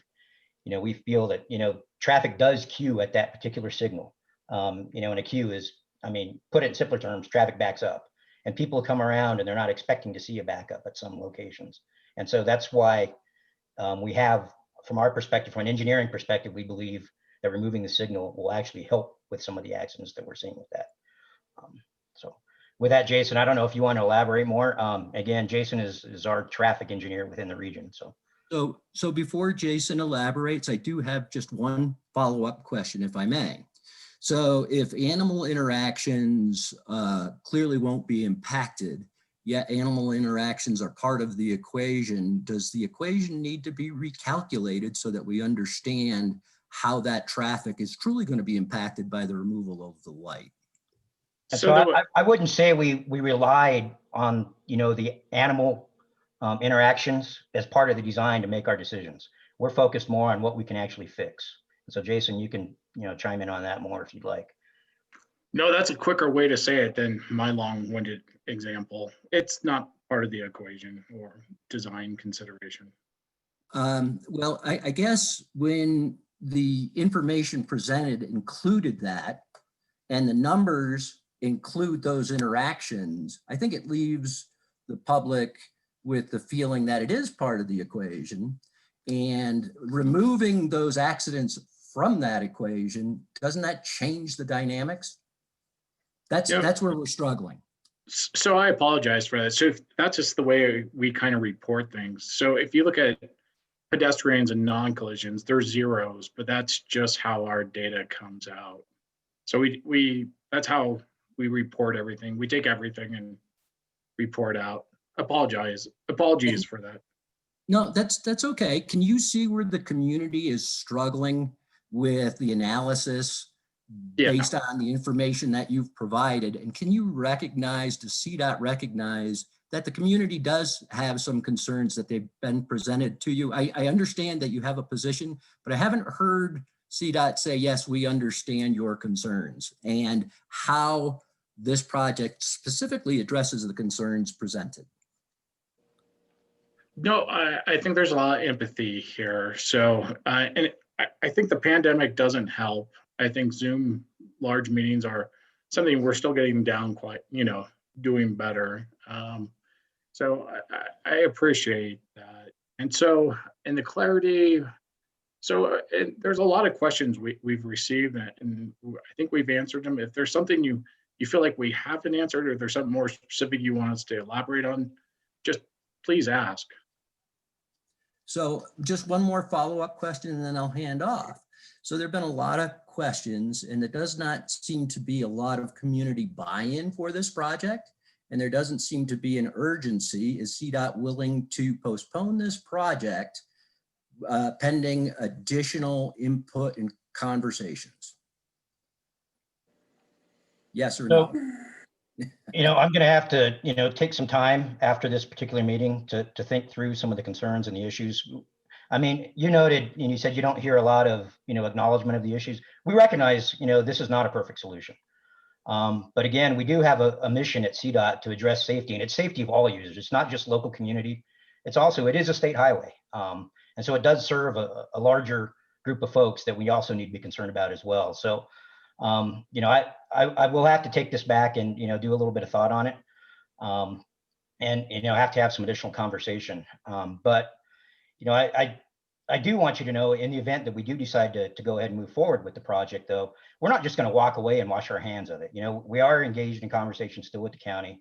We are going to be evaluating things, looking for ways to make additional improvements if we do see continued problems, and work through this in cooperation with the county and with our engineering staff. Thank you for answering some tough questions. Appreciate it. Thanks. Okay, then we're gonna thank you all. Thank you both. Thank you, Mike. So let's move on then. We have two people in queue. We're gonna start with Jeremy, and then we're gonna move to Mr. Fossey or Fossey. I'm sorry if I'm butchering that, but let's start with, oh, you vanished. Yes, that's false. It's too easy. When I'm getting ready Take me off of it. Okay, Darren, so we're gonna go with you, Darren. Go ahead. Yeah, can you hear me?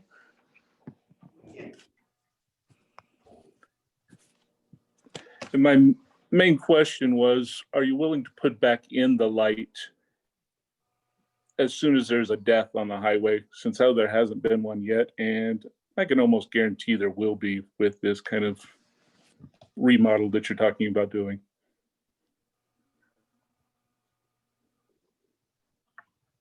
You know, as Richard said, we'll continuously evaluate if the project moves forward. But the off-ramp going, when you're going northbound, getting off on 72, there's room for 2 cars to sit there. In the summertime, everybody's coming back from camping. They all need to get gas. They're going to be backed up all the way back to Bailey, trying to get off there. And I don't know if you've ever gone through the 72 exchange right there. That is not able to handle the thousands of people that are going to be going through it every day. It's rough to get through there, especially when it's snowy or something like that, just by yourself, let alone with anybody else going through. And thousands of people, there will be deaths. And you haven't had any deaths in this area yet. Are you willing to have that on your conscience? Yeah, safety is CDOT's priority number one. We'll continue to keep an eye on. If it's your number one priority, then taking out this light without doing more research on it, you'll have those deaths on your conscience.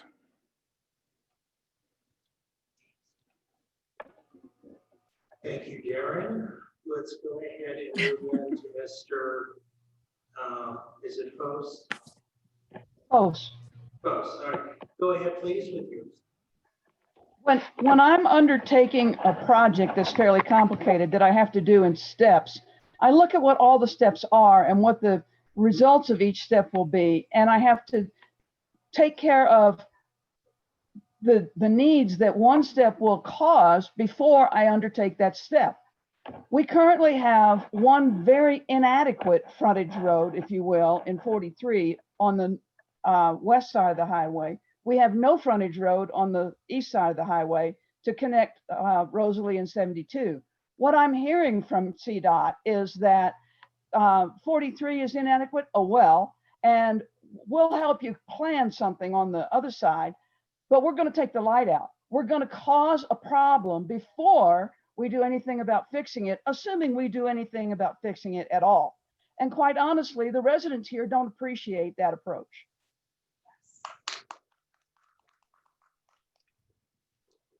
Thank you very much for that. Okay, then let's go ahead with Tish Doris. Hi, my concern is, again, with the number of accidents. Okay, when you put all of that up, it said that it is 38 possible accidents over a 5-year period. That is only 7.6 accidents per year within a mile. So to me, that doesn't seem, and they're nothing that is a fatality. So to me, that really just doesn't justify what you're going to do to all of us in the community. That's just my comment. Use real numbers. Great, thank you very much. All right, and a comment from Tim. I've lived up here for 24 years, and in that time, I'm aware of one fatal accident in the Bailey area. That was in the 90s, prior to the 72 interchange being put in. During that same time, there have been multiple fatal accidents at Kings Valley on the Richmond Hill stretch of 285. Those accidents are caused by large trucks southbound moving into the right-hand exit lane to get off at Kings Valley. When they do that, anybody coming out of Kings Valley sitting at the stop sign has their view of southbound through traffic blocked. They tend to try to shoot the gap through the traffic without being able to see people coming down beside that truck through lane. Wouldn't this $1.5 million be far better spent redesigning that Kings Valley exit to move on to the frontage road where they're not in the line of view for anybody sitting at that stop sign? Thank you, Tim. And so I can try to address that a little bit. You know, there is a lot of work happening up at Kings Valley in terms of design as well. We recognize that as another point along the corridor that needs a lot of work. But in terms of scale of money available, you know, that's an ordinarily different scale in terms of cost in order to actually construct the improvements for Kings Valley. Or so that's about all I can. you know, that project is being designed out of CDOT Region 1, but I know they're expending a lot of time and effort and trying to work through and find a way to fund improvements at that particular interchange or that intersection, I'm sorry. All right, thank you, Richard. Okay, finally, then I think there's a question from the Zoom audience. The inadequacy of the 72 interchange has been acknowledged.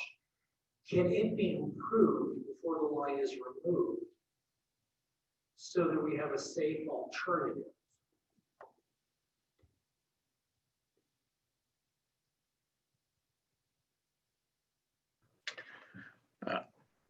It's not in the current scope of the project. Okay, thank you. And let's see, we have, okay, Amy, like you take that. I just have one question for you, Richard or Jason. I don't think the traffic study that was done in 2019 was explained well to the people attending this meeting. So if you could just let us know in a brief explanation what it is you did and how much time you spent looking at traffic, because we absolutely believe that the 5 to 6 months in the summer, the removal of this light will provide continuous traffic flow through this area and make it much more dangerous for citizens to merge onto 285 because there will be no gap created. I know that you stated that natural gaps will exist, but when the traffic is so heavy that there is a constant flow, it will absolutely impede the safety of the citizens to be able to get onto the highway. Thanks. Thank you, Richard. Do you have some thoughts on that? Yeah, so typically CDOT does design for commuter and commerce traffic, right? We don't design for concerts, festivals, or county fairs. It would just be too expensive. And so by doing that approach to focus on commuters and commerce traffic, it's a good return on taxpayer dollars. And so what we do is we look at midweek traffic volumes, and that's what we did for this study. It's considerable amount of time was spent. I don't have the exact time, but what we did is we evaluated the interchange. We evaluated the intersection of Rosalie, and then we evaluated all the county roads for all the diverted traffic. We looked at a couple of things on those diverted county roads. One of our main concerns, which was I was a little bit hesitant that would work, that a large vehicle such as a semi would be able to use the existing pavement. So we did that analysis. It turned out it can. And I think you're looking at here is our 280, part of our interchange analysis. So when we put all the traffic back on to the interchange that we removed from 43A, what are the impacts to that merging interaction with current highway volumes and really growing on-ramp volumes? And so what we found here is there's no impact. There's no turbulence. There's enough capacity in the peak hour, so the worst hour during the day, the midday week, where we're really focused on commerce traffic and commuter traffic, there's not an issue with the interchange and the on-ramp. That's what you're looking at. And Richard, on this, when was that study done, by the way? I just wanted to mention that was Jason, that wasn't Richard, so. Sorry. Sorry. Yeah. So I don't have the exact date. It should be in the reports somewhere. But it was the volumes. There's also a white paper and some other documents posted on our website that I did post in our group chat that kind of explains how this was done. Okay, and I'm just looking here at the traffic study. It appears to have been done in mid-2020 in June. I would just make an observation on COVID. I mean, we're all working at home, so I don't think that's a fair reflection. And since the problem really becomes a problem, and it was a 1 hour study. No, so the traffic volumes we used were 2019. And so what you do is you look at the worst hour. So you determine what is the highest peak hour volume during commuter commerce traffic. And that's the hour you use to do your analysis. So, I'm sorry. Thank you for that clarification. You know, Okay. I would just make one observation with respect to traffic. I would so encourage and would make an invitation to both of you, Jason and Richard, to come to, you know, stand with me and a group of us at Richmond Hill Road. Let's watch the traffic as they try to, I think that term is zipper in, they try to, you know, when a 2-lane goes to a 1-lane. Look at that backup that sometimes goes as far back as Safeway and Conifer, which I don't even know how far that is, but that's several miles. We have several mile long backup. And then also come with me then to Pine Junction, where it goes from 2 to 1 lanes, and that's just a ridiculous intersection as well. And then come with me to the light at 43A and see how a non-problem that light is. I mean, I'm sincere here, because, you know, as I said earlier, we've all done this. We do this every day. We do this all the time. This is, you know, travel on 285 is part of our life. And I think if you saw that with us, I think you would start to understand why we feel this frustration, that there are other problems elsewhere that are much worse, that are causing the safety issues, that are causing the complaints from travelers on 285 from Denver. You know, I feel that same frustration they feel, but I don't feel it where you think the pain point is, which is that light. So I would make that open invitation. And we're also coming to, unless there are any other questions locally, I see one from Tim. Go ahead, please. Just one quick comment. Jason, that was kind of enlightening what you said, and that may be what part of our disconnect is. I understand that you do not engineer for county fairs or whatever. We have a dynamic here that's different.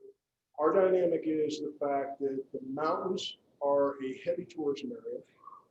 And so the dynamics of your study, we're looking at 24 hours a day here and living with this for those 24 hours.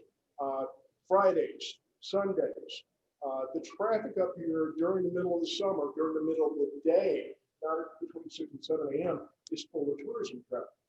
And that's what part of the disconnect is. The other problem that I'd like to bring up is the increased amount of commercial trucking that's going on at 285. That's becoming a big concern. I know they pay their taxes and they should be able to use 285, but we're seeing a lot of commercial traffic come here because it's not checked. There are no scales that exist on 285. I've never seen vehicles stop for scales. We've got overloaded trucks coming on here all the time.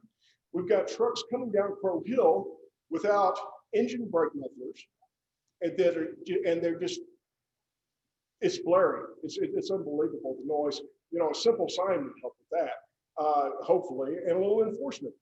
But we're not seeing that kind of enforcement. We're not seeing things taken care of, and that's a point of frustration for us.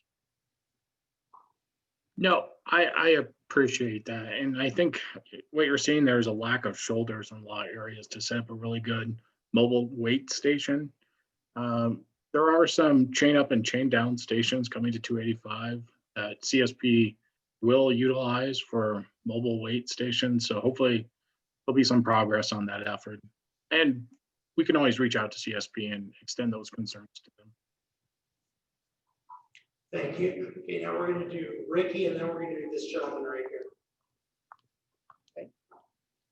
I'd just like to follow up to the addressing of the 2019 study or 2020 study, as we see it was 1 hour from 6 to 7, which is not at all the traffic problem up here. And the condescending statement about festivals and county fairs are not our concern either. It's the other issues about tourist traffic, commercial trucking, and everything else that's been addressed, which far outweighs anything we would see from a festival or county fair. And I would just like to say that my subdivision, which comes out right below where the lack of on-ramp exists, right below that going south on 285, there's no way for that whole subdivision to get in and out of this safely now, let alone once you increase that by funneling all the traffic through that on-ramp. And I'd just like to say something that's been said before, that we don't think that the cure should be worse than the problem. Thank you, Ricky. Yeah, I think this will probably be the last comment. We have one more comment on Zoom after this, and then we're going to have to wrap it up. Good afternoon, Richard. Quick question, since I know the business of CDOT, since I'm retired at CDOT. Have they already gone to bid? Has it been awarded? And has there been a notice to proceed already issued? It's for Richard tomorrow.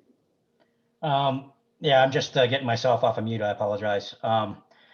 Yeah, the project was advertised, I believe, last week. Is that correct, Jason? Correct. It has not opened bids. Bids are scheduled to be opened on, 3 weeks from the advertisement date, which was last Thursday.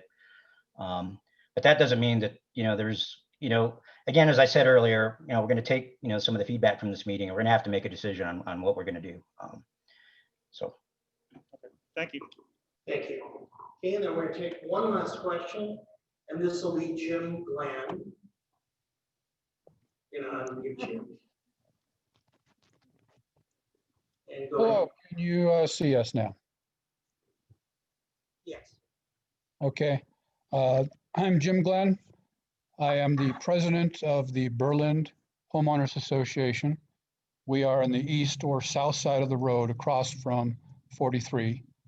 And so we have 3 interchanges. I represent people that come out both on 72 and on Rosalie and on Roland Valley. And I did submit this in writing, probably a year ago. So you may already have this. So the 6 ramps that get affected by this, 2 of them are at 72. There is the possibility, if you extend those on ramps there, both going north and south, that may work, but it's hard to tell. There'd be a lot of people, more people going there.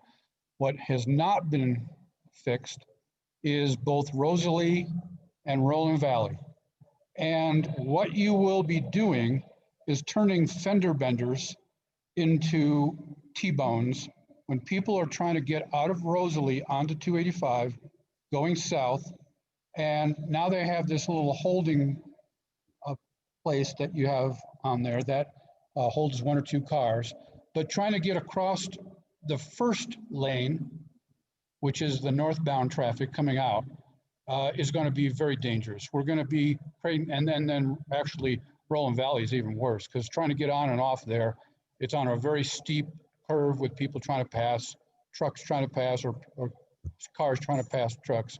There's no really good ramp going northbound. It's about 40 feet. And right now there is an acceleration going southbound, but you got to cross all the 285 traffic that is going north. And although you say there's no problem with gaps, that is totally wrong, because we're worried about Friday, Saturday, and Sunday, which is 3 days out of 7 days of the week. When we have bumper to bumper traffic come up, there will be no gaps on those days. And so the folks, I have to represent them too. I go out of 72, doesn't impact me as much, but the folks that I have to also represent as the president of Berlin is that folks coming out of Rosalie trying to turn south are endangered. And it creates 2 intersections, Rosalie and Roland Valley, that are much more like Kings Valley, where people are trying to turn left and going across traffic. We do like the idea of in the future having ramps and excess going on and off, but you are creating more problems with this, more safety problems. I'm not so much worried about a little delay, but safety problems for people trying to get out of our neighborhoods. You need to do your study on a Friday or a Sunday. Saturday is almost as bad. You need to do it on those 3 days, not on a Wednesday. That's not valid for our area. And you need to give good access for people to get out, because the gaps will be gone, and that's what I'm concerned about.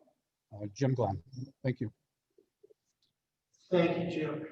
In the interest of time, just one quick comment that Jim's comments brought up. We also have not talked during this meeting about the completely unknown impact of the retreat at Lone Rock, which is the development by one of the Netflix founders that is going to be significant, and that is immediately proximate to the Rowan Valley entrance onto 285.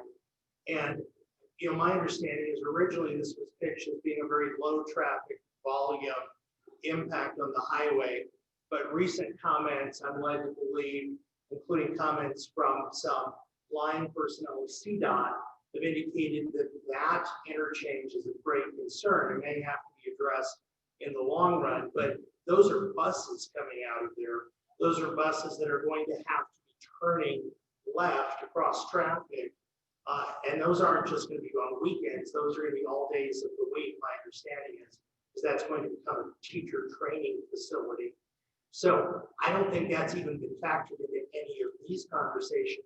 Imagine for a moment what happens when that traffic is added to the already difficult situation at Rowan Valley, which I think is one of the more difficult access points along all of 285 there in terms of hidden curves and danger. Okay, in the interest of time here, I want to make sure that we get to go out to two remaining people, Jim Snyder and Sam and Pia, and your last name's abbreviated. So we're going to do Jim first, and then we'll go to Sam and Pia, and then we're going to have to wrap it up. All right, go ahead and share.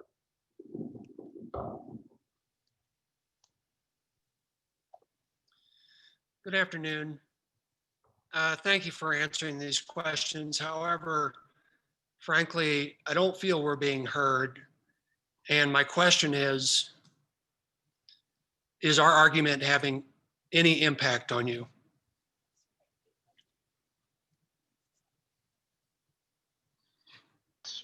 Sorry, I'm unmuting myself and trying to get my video up. This is Richard Zamora again. We do hear, I do understand your concerns. We know this is a big change that does have some impacts on the community. And as I said before, we're going to have to take this back a little bit, digest it a little bit more, and make a decision at some point relatively quickly, quite honestly, because as I noted, the project has been advertised. So. Thank you, Richard. Okay, and then finally, we'll end it with Sam and Pia. Yes, thank you. I'm wondering if, certainly most of us, probably none of us have ever been involved in an issue like this or dealt with CDOT at all. Asking CDOT, you've seen the everything from the emotion to the critical analysis, the effort put into countering or asking for maybe a little additional consideration on this project. Is our effort typical of the pushback you get on projects you've done before or doing other places? And if this is somewhat unique, who can we appeal to that will give us a feeling that we're actually being heard or have some chance of having impact on not just how it's going to affect our community, but maybe as state taxpayers, how to best use these funds to truly address safety in areas where it would have a much more beneficial effect? And so to the first part of your question, it is definitely project specific, depending upon, what issues come up. So it's hard for me to generalize anything specifically. Certain projects do generate, some concern. So I can't really generalize in that.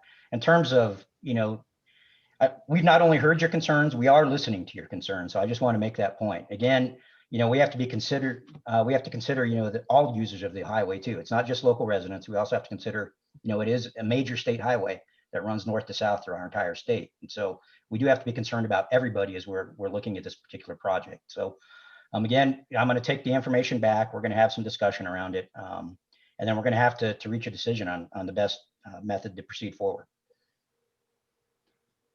Maybe to try and answer the question in a shorter way, are we unique in the effort that we're pushing back, or are you used to seeing this much effort putting into challenging one of your projects? Again, I would have to say it's very project dependent. So I would say, no, you're not absolutely unique. This is not the first time. We've had these kinds of meetings in the past as an organization. So it's hard for me to again, generalize. It's very, very project specific. So that's about all I can say in with regard to that particular question. Then what kind of feelings should we leave this meeting with, that this effort will have had any impact on the project or your true or perhaps more considered analysis? And again, I can't make any promises that we're not going to move forward with the project. Again, we're going to take back what we've heard today. We're going to digest it some more, have some additional conversation around it, and have to make decisions. Thank you.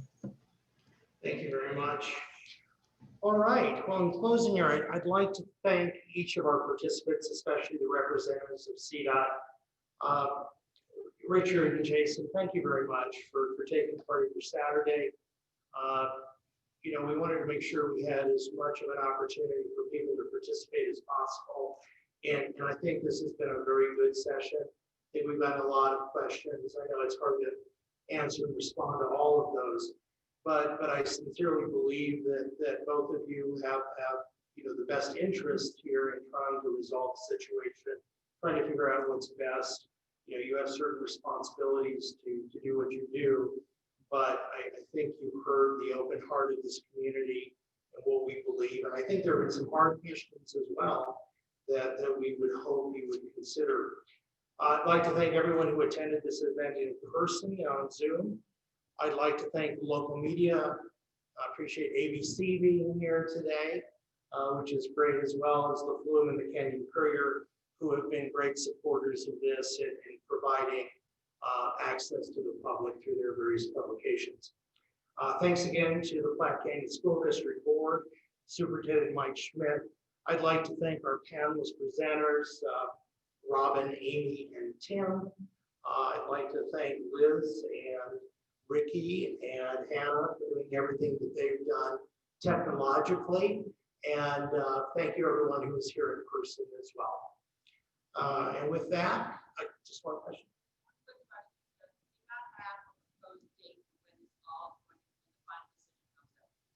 The question from the audience, Richard, is does CDOT have a final date for when all of this, kind of a timeline, when all of this will start and be finished? Or is your question just the decision? Yeah, do you kind of have a timeline when the decision will be made, which would be the takeaway from this meeting? My hope, given the project has been advertised, it's going to have to be within the next probably week to 2 weeks maximum. Because we're going to have to make a decision whether or not we close the advertisement of the project. All right. Thank you, Richard.